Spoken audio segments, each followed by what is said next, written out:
2022 August மாதத்தில் India Today State of the Nation அப்படின்னு ஒரு கருத்து கணிப்பு நடத்தினாங்க. நம்முடைய முதலமைச்சர் திரு M.K. ஸ்டாலின் அவர்கள் 60% வாங்கிட்டாங்க. தமிழ்நாட்டு மக்கள் ஓட்டு போட்டு 60% வந்து முதலமைச்சர் பக்கம் இருக்கிறாங்க அப்படின்னு. உன்னை திமுக காரங்களாம் இந்தியா டுடே சர்வே பார்த்தீங்களான்னு மேடை காட்டினாங்க.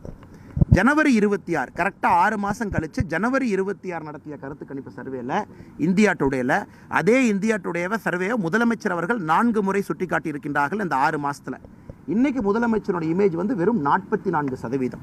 16% இந்த 6 மாதத்தில் இந்தியாவில் எந்த அரசியல் தலைவருக்கும் இமேஜ் சரியில்லை.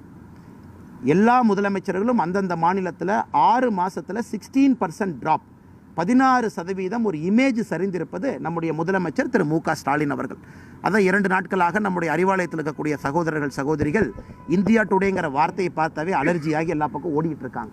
இந்த 44 விழுக்காடு என்பது எனக்கு தெரிஞ்சு 2024 எலெக்ஷனுக்கு முன்னாடி நம்முடைய முதலமைச்சருடைய இமேஜ் என்பது 20 விழுக்காடு கீழே வந்துடும். இன்றைக்கி நான் சொல்கிறேன், நீங்கள் பாருங்கள், நான் இங்கே தான் இருக்க போகிறேன். 13 மாதங்கள் கழித்து இதே இந்தியா டுடே நடத்துகிற சர்வேல 20% கீழே முதலமைச்சருடைய இமேஜ் வரப்போகுது.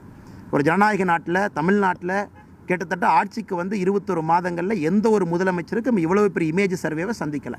அதை எல்லாம் மக்கள் பார்த்து கொண்டிருக்கின்றார்கள். இவர் செய்யக்கூடிய தவறுகள், பொது இடத்துல ஒரு அமைச்சர் கல்லெடுத்து அடிக்கிறது, இன்னொரு அமைச்சர் தொண்டரை அடிக்கிறது, இந்த மாதிரி டேப்டு கான்வர்சேஷன், நான் கோயிலை இடிப்பேன்னு ஒரு அமைச்சர் சொல்வது, ஒரு MP சொல்வது, இது அனைத்தும் மக்கள் மன்றத்தில் பார்க்குறாங்க. திமுகவுக்கு தெரியல, அவர்கள் மிகப்பெரிய சரிவை நோக்கி சென்று கொண்டிருக்கின்றார்கள். அவங்க என்னதான் பண்ணாலும் கூட ஈரோடு கிழக்கு தொகுதியினுடைய அந்த பை எலெக்ஷனுடைய ரிசல்ட் பார்த்தீங்கன்னா ஒரு மிகப்பெரிய அதிர்ச்சி அலையை ஏற்படுத்தும் என்பதில் எந்த ஒரு மாற்று கருத்து இல்லை. ஏன்னா எல்லா சர்வேவும் அதான் காட்டுது.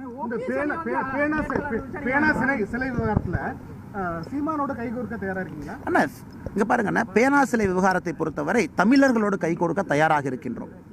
NGO, மீனவ சங்கங்கள், பிரதிநிதிகள், அந்த பகுதியில் வசிக்கிறவங்க எல்லோரோடும் கைகோர்த்து கொண்டிருக்கின்றோம். அதனால்தான் எங்களுடைய மீனவர் அணியினுடைய தலைவர் அண்ணன் முனுசாமி அவர்கள் நேற்று அனுப்பி வச்சோம். ஏன்னா அங்கே பாதிக்கப்படுறது மீனவ நண்பர்கள், 13 கிராமங்கள் பாதிப்பு. இதில் நாங்கள் போய் பேச விட முனுசாமி அண்ணனே ஒரு மீனவர். மற்ற கட்சியில் எந்த தலைவர் எப்படி இருப்பாங்க தெரியல. முனுசாமி அண்ணன் காலங்காத்தால் படகு எடுத்துட்டு மீன் பிடிச்சிட்டு வந்து கட்சி வேலையை செய்கிறவர். கிட்டத்தட்ட 13 ஆண்டுகளுக்கு மேலே தமிழ்நாட்டில் இன்னொரு கட்சியில் மீனவர் அணி தலைவராக இருந்தவர்.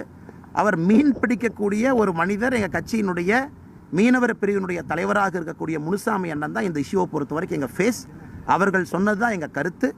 மீனவர்களுக்கு ஆதரவாக இருக்கின்றோம், அதில் எந்த மாற்று கருத்தும் இல்லை. ஆனால் ஏற்கனவே கேள்விக்கு நான் பதில் சொல்லியிருந்தேங்கண்ணே. நான் உங்களுக்கு சொன்னது பை எலெக்ஷன் என்ன, சூட்சுமம் என்ன, இது வந்து ஒரு அணி ஒரு கட்சியினுடைய பலத்தை வந்து பரிசோதிக்க வேண்டிய எலெக்ஷன் கிடையாதுங்கன்னா. 2 மாதம் கழிச்சா எல்லாமே மறந்துட்டு அடுத்த இஷ்யூக்கு போயிருவோம். இது வந்து 2024 எலெக்ஷனையும் அக்கௌண்ட் பண்ணணும். அடுத்து வரக்கூடிய எல்லாத்தையும் நம்ம பேசணுங்கன்னா, அதனால் எங்கள் நிலைப்பாட்டை தெளிவுபடுத்தணும்.